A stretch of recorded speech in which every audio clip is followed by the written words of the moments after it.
Let's talk about some ways Kinjaku might re-enter the story, but if you're not caught up on the JJK manga, spoilers beware. So this first question comes to us from Netspin, who says, how do I think Kinjaku will come back? And ever since Yuta beat him, I have talked about this possibility of Kinjaku re-entering the story, and even super recently in my Rule of Three video, I talked about this. But if he were to come back, how do I think that's possible? I think there's two main avenues, and the first is the body swap technique itself.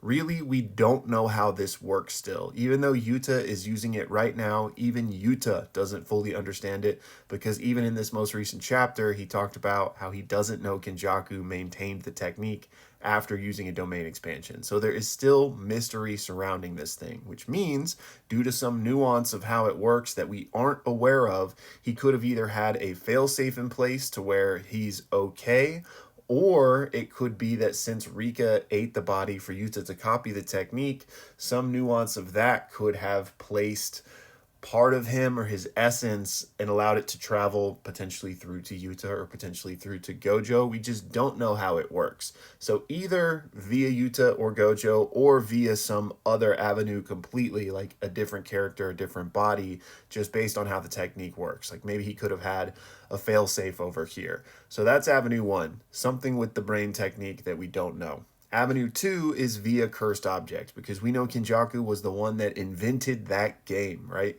He's the one that showed Sukuna how to do it. He's the one that showed all the incarnated sorcerers how to do it. And yet we've never seen he himself do it. So it stands to reason that he could do that and would do that, right? So maybe he had a little, Kinjaku finger, let's call it, out there as a failsafe ready to activate or, whatever in a worst case scenario. Or, and this is a nuance we've talked about a little bit, what if he was able to turn himself fully into a cursed object?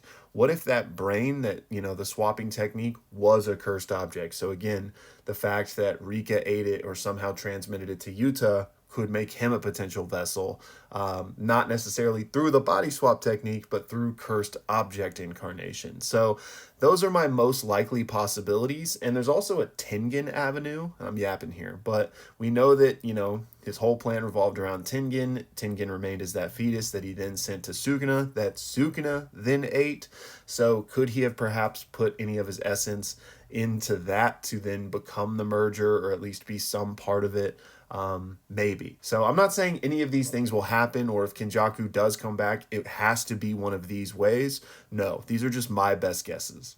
Next up, we got this question from Jackson, who wants to know, since it's been a few hours since Geto's body has been taken out and all of the cursed spirits that were trapped escaped, could we see Mahito? And no, we won't see Mahito because he wasn't in there. And that's because Kinjaku used maximum Uzumaki on Mahito back in Shibuya. It was the Uzumaki he sent off at Miwa, if you'll recall. And he did that so that he could extract Idol Transfiguration, which then he used to set off the Culling Games, essentially. So Uzumaki actually completely destroys and uses up the cursed spirit. So Mahito in that moment was gone. So he wasn't still around to then escape after this moment where Yuta took out Kinjaku. Now, it is possible for the disaster curse of humanity to one day be reborn from the coalescing of all of that negative cursed energy again, but Mahito, as we knew him, is gone. Next up, we got this theory from Ginbab, and let me move out of the way for y'all to pause and read. But his theory is that this fight will end with Yuji hitting a domain expansion and the slashes from that domain splitting the souls between Megumi and Sukuna. So I agree with you completely that before this manga ends, we have to see Yuji's domain. And so that is a setting where it would make sense to see it. But like you mentioned, we do have this Jacob's Ladder happening right now. So could that be the thing that finally splits Sukuna and Megumi? It would make sense to me. But, I also don't think this Jacob's Ladder is spelling the end of Sukuna, so I'm not sure what to really expect from what it's going to do. But what I'll say is, I don't think Yuji's domain has to be the thing that splits Sukuna and Megumi. I think his domain could be the thing that just finishes off Sukuna. So I'm really interested to see how exactly it falls into place, but I'm pretty much with you on the nuanced points about it. Next up, we got a few questions from Sylv here. So y'all pause to read the whole thing, but we'll hit these one at a time. And the first is, do you think it's possible to apply the idea of domain expansion to domain amplification? And he goes on to explain a little bit of what he means. And I don't think so, at least not in the way you're talking about, because at that point, you're basically just combining the effects, which we know would be impossible. Yes, you can have a domain expansion, which is what you imbue the technique into and has the barrier and most of the properties of what you're listing.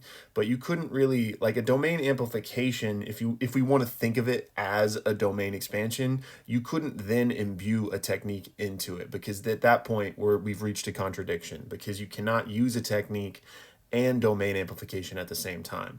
Now, I know you're saying that like the barrier is doing the technique, so you are free to use domain amplification, but if that's the relationship you're talking about, then that is already possible. It's just you use a domain expansion and then you yourself use domain amplification. So I wouldn't call that like a domain amplification expansion. It would still just be domain expansion normally, and you're using amp, which we've seen happen in the series. Sukuna does this in his fight with Gojo.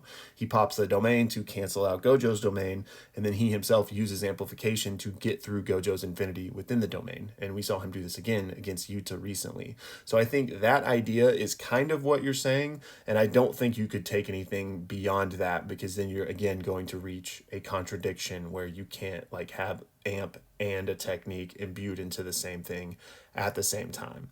Then the next question is, we haven't seen any techniques based in RCT. We've seen curse technique reversal, but is there a completely separate technique? And I get what you're saying, but I don't think so, because curse technique reversals are just positive cursed energy funneled through your technique, and your normal technique is just regular cursed energy funneled through your technique. So the funnel is what's important there. And as people are only born with one technique, and obviously there's some exceptions with people that have multiple, there isn't anything else to really like channel RCT through in order to get a completely unique spin on the technique. RCT itself, I guess, would be that the fact that you can heal and use it offensively against cursed spirits. But beyond that, I don't think there's like hidden techniques that people haven't discovered yet, if that makes sense, beyond things like purple with Gojo, where he's combining two effects, but nothing just purely based on RCT that isn't CTR. And then finally, do I think it's possible Yuji's brothers may have imbued him with several techniques, but they haven't been awakened, or they'll play a role? Yes. So I don't know this, but one of my leading theories for why Yuji's arms look the way they do is because it's based on one of the techniques he got from one of the other Cursed Womb Death paintings that he consumed. But we still don't have an answer on that, so hopefully we'll get one soon. Next up, we got a few questions from JC, and y'all know the drill. Pause to read. But the first is, do I think Sukuna's brother became a vengeful cursed spirit when Sukuna ate him? And that's why Sukuna looks the way he does, because he combined with a vengeful cursed spirit in the womb. And this is such a cool theory, and it's an idea I've talked about a little bit before in the past. So if this turned out to be the case, I would be here for it, because I think that's a really cool way to like utilize the power system and things that are established in this universe. But I don't think it's the most likely, just because I don't think we've seen evidence to point to this. Because if Sukuna was half curse effectively, then I think there would have been more things to kind of shed light on that. Like, I think he would have been more susceptible to things like positive cursed energy. Now, there is the weirdness of the fact that he's in human vessels right now. So even though like he himself could innately be half cursed spirit, maybe he wouldn't have those weaknesses because he's in human vessels. So like there's ways around it, but for those kind of weird reasons, I don't think this will end up being what happened. But again, I love the idea. Then JC's next question is, do I think we could see another form of heavenly restriction where like both body and soul, if you will, cursed energy were weak, and so in exchange something else became super powerful, a la the mind? And I wish we saw more heavenly restrictions. We basically have Toji, Maki, and Mekamaru, right? Toji and Maki are the same, so we really only have two examples. So I would love to see like a mind heavenly restriction, because I think that would be badass. But at this point in the story, I don't really think we're going to see any more, but I love the idea. And then for your final questions down here, could current Yuji, Todo, and Choso beat all 4 disaster curses? I think yes. The biggest obstacle here is that all the disaster curses had domains and those 3 don't, but I think they outclass them in every other way in terms of speed and stuff, where they could still just get the job done before domains go off, plus Todo's swaps. So I think they could do it. And then could Yuji have eaten Kechizu and Ezo to get their abilities? I don't think so, because they had already incarnated, and I don't think Yuji can just like bite somebody and get their ability. I think it has to be like a specific setup. Next up, we got this theory from Trip on Sukuna's fire arrow, saying it could be the result of cutting air molecules, because as those recombine, it would release a lot of energy. So as we're told in the manga, when Sukuna combines his fire arrow with his domain, what's happening there is the cleave and dismantle that had previously, rained down basically left this cursed energy residue, if you will, that is really combustible. So, this could be more of a scientific real world explanation for like the nuance of what's happening there. And I'm cool with that. But whether or not Gege had that in mind when he was putting this together, who knows? And speaking of the furnace, we actually have this theory from Sat, who says that Yuji's version of it will not be like a fire arrow like Sukuna has, but instead just his hands will be like hot plates when they touch you and they can damage you. And this is one thing I've been really interested to see, because just like we've seen Yuji's version of Cleave and Dismantle is different from Sukuna's, and that it's, the scissors, his fire arrow will probably be different too. So this is a cool idea of how that might take shape. And in the same way, scissors are kind of a more modern slash. I wonder what the more modern version of a furnace would be. And this is kind of like a stove, so I like that. Next up, we got this question from John on why didn't Gojo help Megumi tame Mahoraga? And the simple answer is he just couldn't, because in order to tame the Shikigami of the 10 Shadows, you have to subjugate them yourself. If anyone comes into that ritual to help you, it's completely null and void and it won't work. Even if you destroy Mahoraga like we saw Sukuna do in Shibuya when Megumi summoned him, that was not the moment that Megumi tamed Mahoraga. Sukuna later, in Megumi's body, went and summoned Mahoraga, defeated it by himself, and that's how he tamed him. So Gojo just couldn't. And finally, got a couple questions from JoJo here about JoJo's Bizarre Adventure Part 1, which we recently watched together as a community for our first ever watch party. And shout out to everybody who came by for that. I had such a good time. It was a blast and so much fun getting to watch that with you guys. So be on the lookout for more watch parties. I definitely want to make it a more regular thing.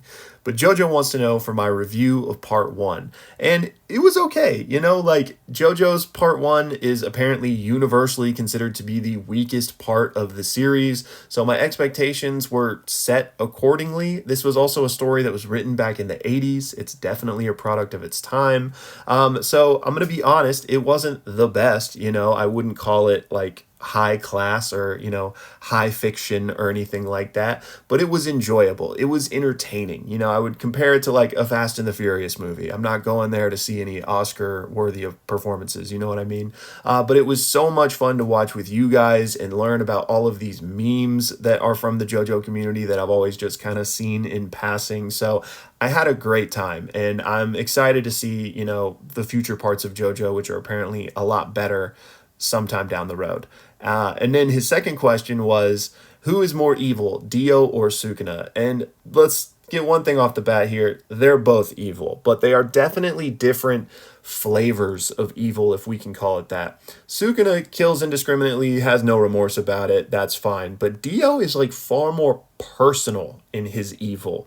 Like Sukuna has like one op and it's Yuji basically, right? But Dio is just out there to like do evil things because it just like gets him giddy. And I don't want to give any spoilers, but like Danny, man, come on. And then you guys already know the other thing that I just won't even say here. But yeah, Dio, I think, is more evil just based on like the types of evil that he is.